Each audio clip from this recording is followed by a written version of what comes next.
Hello friend, my name is Raghav Singh. Welcome to my channel physics signal of success. तो भाई जे main का हमने नया नया कोर्स स्टार्ट किया हुआ है, जो कि 3 अप्रैल से आपको वीडियो मिलना शुरू हो जाएगा। याद रखना, 3 अप्रैल 2025 से वीडियो सारे मिलने शुरू हो जाएंगे। ठीक है, वो चाहे आपके वीडियो का चाहे किसके हों, तो याद रख लेना 3 अप्रैल 2025 से सारे टॉपिक हम लोग कवर करने वाले हैं। ये इंट्रोडक्शन वीडियो है मैथमेटिक का, ऐसे ही इंट्रोडक्शन वीडियो फिजिक्स का भी मैंने बना रखा है। तो इंट्रोडक्शन वीडियो में मैंने ये बताया हुआ है कि हम लोग पढ़ेंगे कैसे, क्या क्या चीज़ें लेके चलेंगे और कौन कौन से टॉपिक हमारे रहने वाले हैं जेईई मेंस और एडवांस के लिए। ठीक है ना। तो देखते हैं मैथमेटिक एक्चुअल में केवल कितने पार्ट में डिवाइड है। अगर देखा जाए तो जनरली 4 पार्ट में है: algebra, geometry, trigonometry and calculus. ठीक है, अब इन्हीं का सब टॉपिक है। बात कर लेते हैं अलजेब्रा में कौन कौन सा पढ़ना पड़ेगा।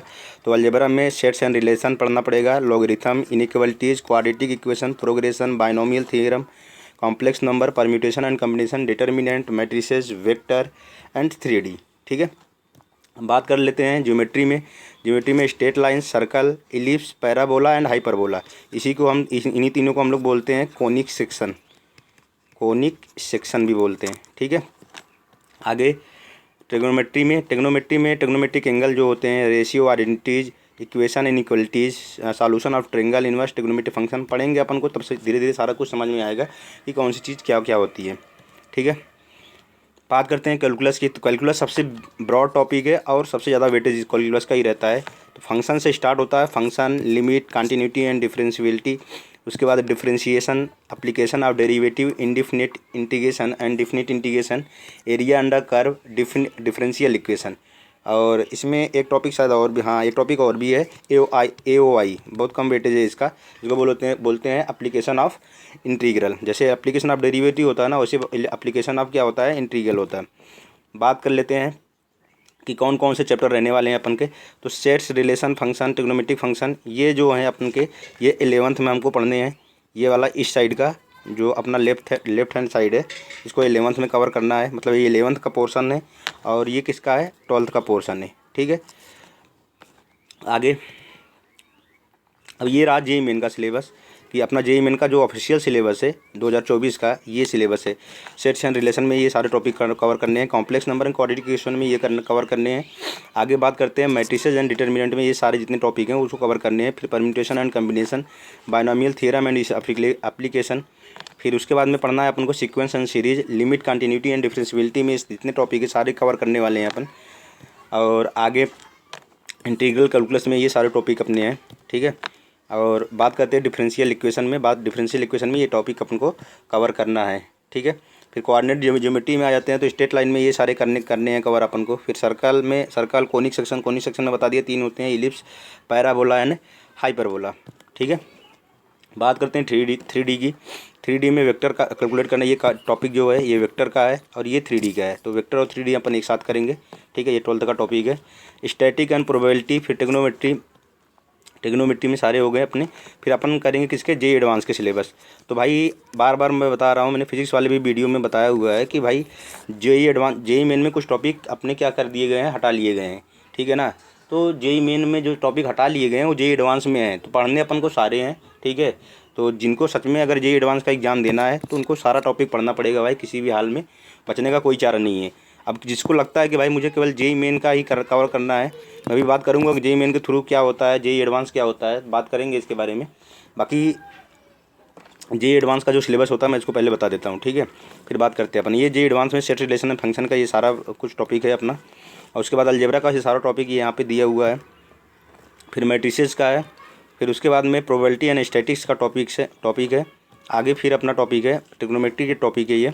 फिर ये एनालिटिकल ज्योमेट्री में, मतलब समझ रहे हो ना, एनालिटिकल ज्योमेट्री में मतलब 3D एंड ये सब वगैरह, स्ट्रेट लाइन वगैरह, सर्कल, ये सब सारी चीज़ें। फिर डिफरेंशियल कैलकुलस है। डिफरेंशियल कैलकुलस के बाद में इंटीग्रल कैलकुलस। ठीक है, इंटीग्रल कैलकुलस के बाद में अगला टॉपिक जो अपना है कौन सा है, वेक्टर। एंड वेक्टर के बाद कौन सा, वेक्टर और 3D एक में ही आ जाएगा।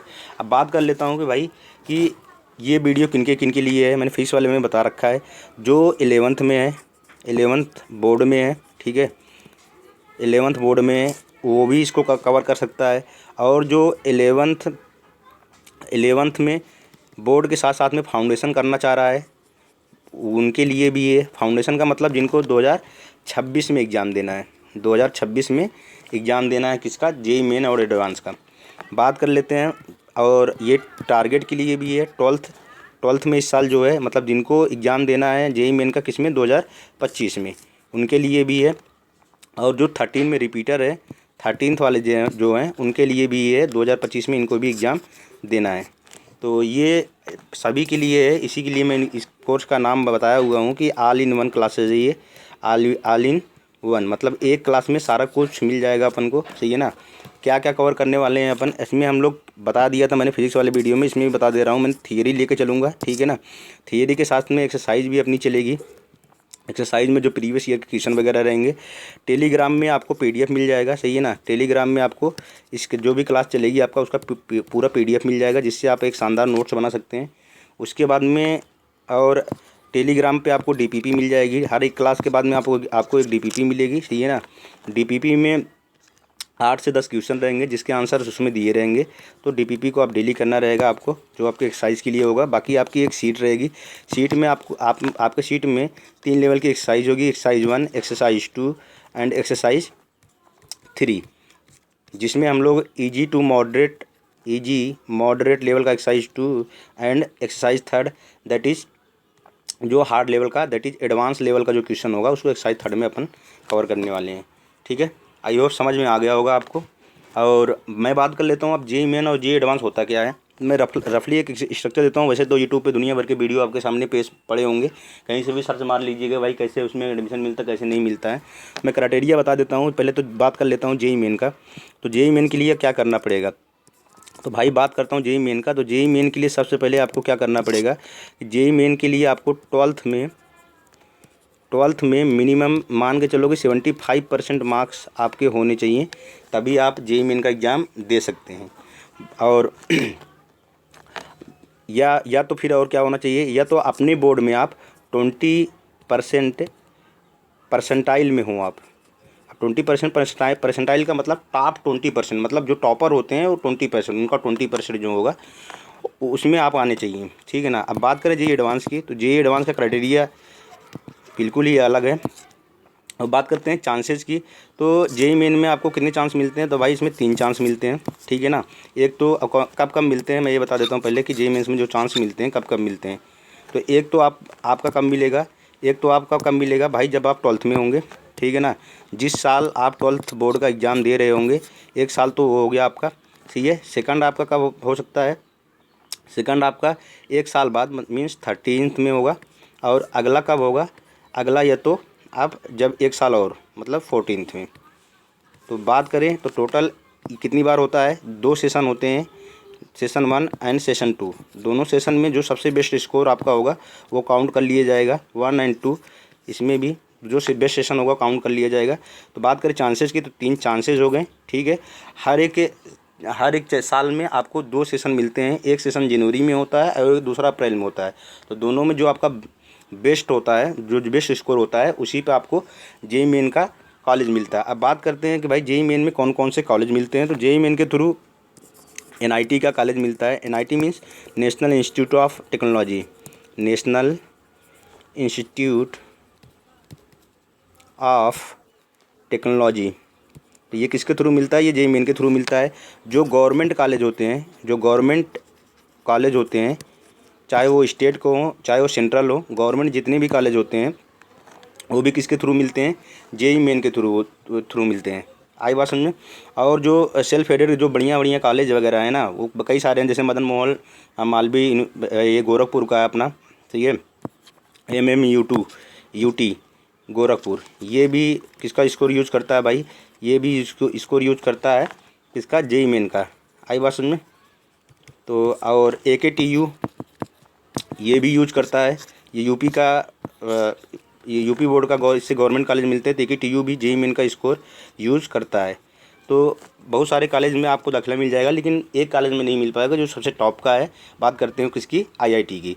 IIT के लिए क्या करना पड़ेगा आपको, तो IIT के लिए आपको एग्ज़ाम देना पड़ेगा जेईई एडवांस का, जिसका एग्ज़ाम जून वगैरह में होता है, मतलब जेईई एडवांस का इसके लिए शर्त क्या है, इसके लिए आपके पास में जेई मेन का स्कोर कार्ड होना चाहिए। मीन्स आप जेई मेन में आप पास हुए होंगे तभी आप जेई एडवांस का एग्ज़ाम दे पाएंगे।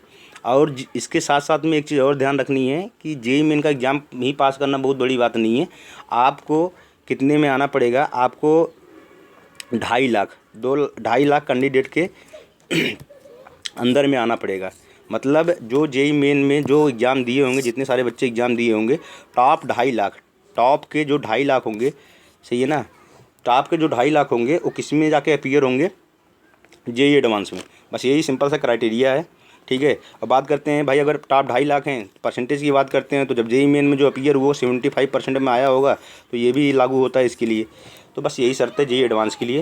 और बाकी सिलेबस की बात कर लेते हैं, तो जेई मेन में कुछ चैप्टर हटा लिए गए हैं, सीबीएसई के द्वारा लिया जाता है। एनटीए जिसको बोलते हैं, नेशनल टेस्टिंग एजेंसी, एनटीए इसका एग्ज़ाम कंडक्ट कराता है, ठीक है ना। और उसके बाद में एनटीए एग्ज़ाम इसका कंडक्ट कराता है। उसके बाद में तो बस यही क्राइटेरिया है भाई, ठीक है ना। और सिलेबस की बात कर लो, सिलेबस का तो बात बता ही दिए हैं कि कौन कौन सा सिलेबस है, कितना किस में कवर करना है।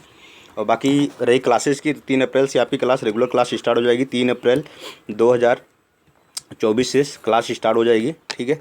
और क्लास में क्या क्या कवर करने वाले हैं एक बार फिर से मैं बता देता हूँ। थियरी, सही है ना, थियरी, और उसके बाद में एक्सरसाइज वगैरह भी लेके चलेंगे सारा कुछ, ठीक है भाई। एक बार क्लास आप करोगे ना तो बड़ा मज़ा आने वाला है। सही कह रहा हूँ कि एक बार अगर आप क्लास करेंगे ना तो आपको दिख जाएगा भाई कि मतलब सच में यार कुछ अलग से पढ़ रहे हो। और अगर क्लास करने के बाद आपसे क्वेश्चन नहीं होता है ना तो भाई ठीक है, यूट्यूब पे आना ही छोड़ देंगे, इतनी तो गारंटी है यार। तो एक बार क्लास आप करना, मज़ा बहुत आने वाला है, ठीक है। आई होप सारे चीज़ क्लियर हो गई होगी टॉपिक को लेके, या जेई मेन और एडवांस होता क्या है, ठीक है। तो thank you for watching my video, मिलते हैं नेक्स्ट वीडियो में, थैंक यू।